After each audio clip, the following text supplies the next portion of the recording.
Finding great free campsites takes a lot of research, a little bit of luck, and sometimes driving around aimlessly for hours before you stumble upon something. We've been living on the road now for over a year, and it's still one of the biggest questions we get. How do we find great free camping? In this video, we're going to break it down for you with all the tips and tricks we've learned along the way and hopefully make it a little bit easier so you can score that great free epic camp spot.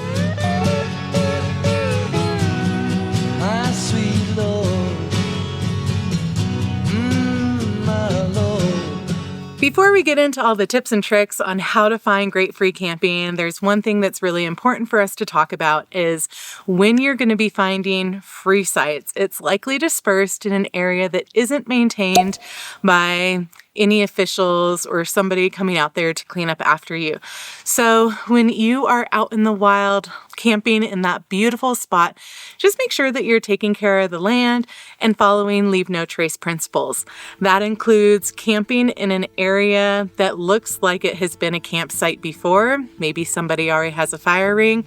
Always try and use existing fire rings instead of making your own.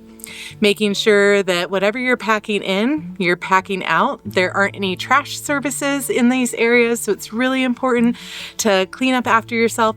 That also includes when you're using the restroom. If you're going to be using a restroom outside, if you don't have one in your rig, make sure that you're being responsible and packing out all of your toilet paper as well, because nothing trashes a campsite more than when you find a bunch of toilet paper there. These are just a few things. Make sure that you read up on all of the leave no trace principles. There are a lot of ways that we can protect our public lands and make sure that they don't get closed down and that we're allowed to go out and continue to enjoy them. So now, with that out of the way, let's talk about how you can find great free camping. I think one of the most reliable methods is honestly word of mouth, whether it's coworkers, friends, you're at a campground talking to other campers, you're out at other dispersed campsites. We've been told about spots that might be a little further down the road that we didn't even know about. Also, honestly, bars, restaurants. I can't tell you how many times someone has picked up on a conversation we're having and they're like, oh, have you checked this spot out? And don't just go into a bar or restaurant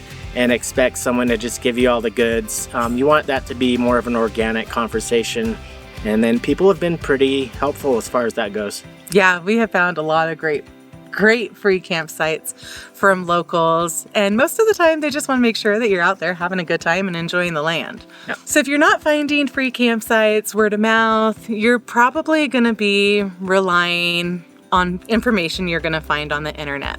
And we've all been there. You see a picture online, it looks perfect.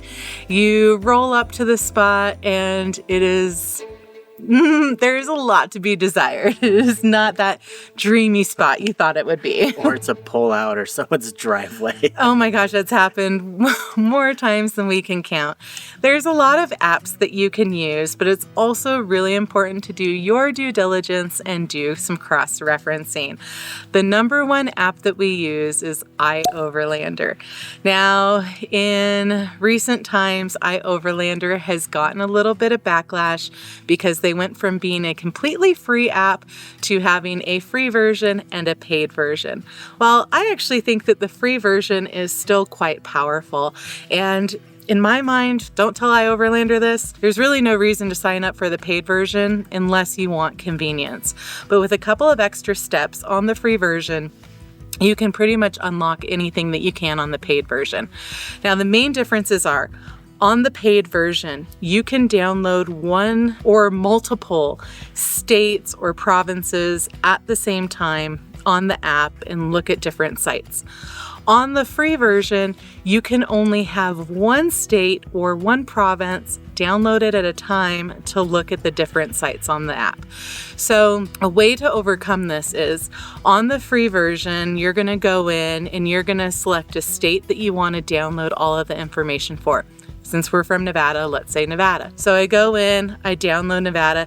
Now I can see all the different campsites, water, laundromats, Wi-Fi areas, etc. on the app. Now I'm gonna cross over into Utah, let's say, and I wanna start planning for my Utah trip.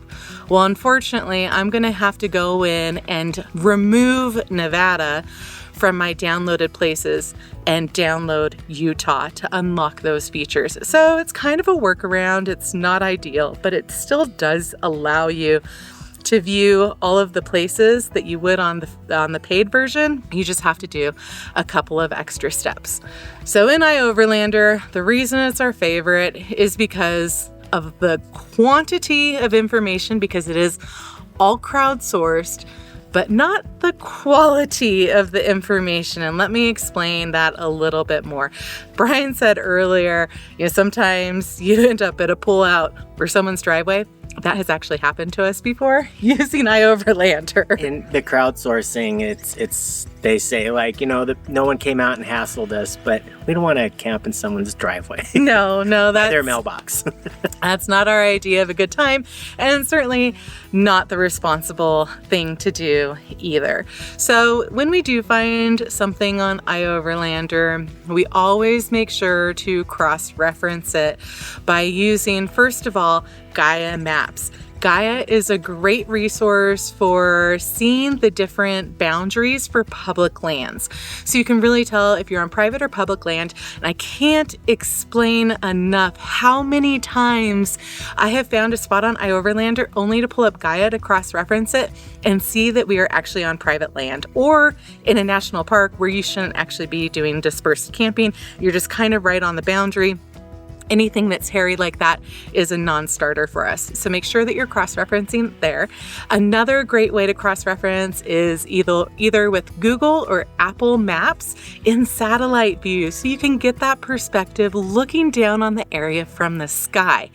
And you might see something in the area. Maybe you're right next to a dump station that wasn't clear on iOverlander.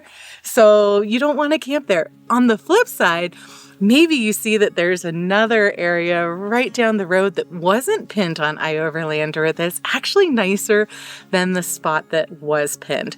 So satellite maps are a great way to cross-reference. So on a side note, I would also say, when in doubt, walk it out. If you're going down a narrow trail that's getting more narrow and narrow, especially in our van or a big rig, something you might not want to back out of. This has happened a few times too, where I'll walk it out. I'll make sure there is a spot to turn around, or if it's occupied or not, and we don't want to deal with that particular trail. So yeah, when in doubt, walk it out.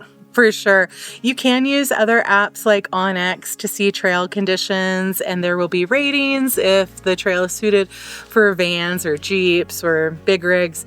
But OnX is another crowdsourced platform, and there aren't always trails marked on there that you might be traveling down. It does have its pitfalls there too. The other thing I want to mention is there are more than one apps than iOverlander. iOverlander is not necessarily the holy grail. It is just what we have come to be the most comfortable with and rely on the most.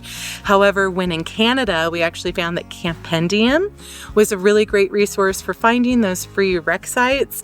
And in the States, we've also used The Dirt. There's also WikiCamps and a few other apps out there that you can find information on. There's also just good old Google research. Sometimes you'll find blog posts that people have written up on dispersed camping in the Moab area, for example.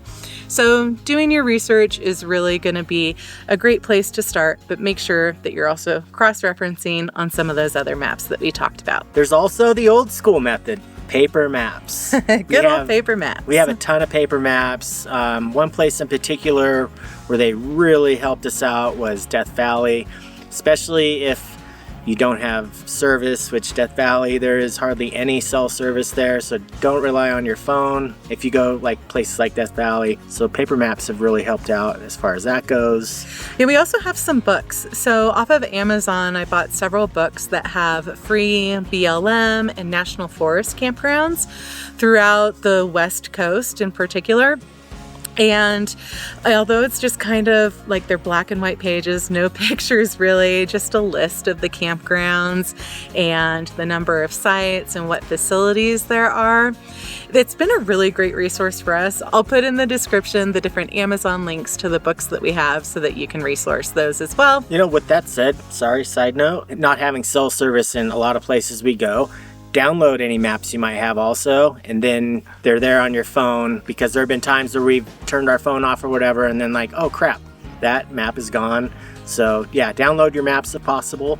Yeah, there's the thing about dispersed camping, right? And one of the things that makes it so attractive, 9 times out of 10, you're going to be in a beautiful remote area like this that doesn't have cell service.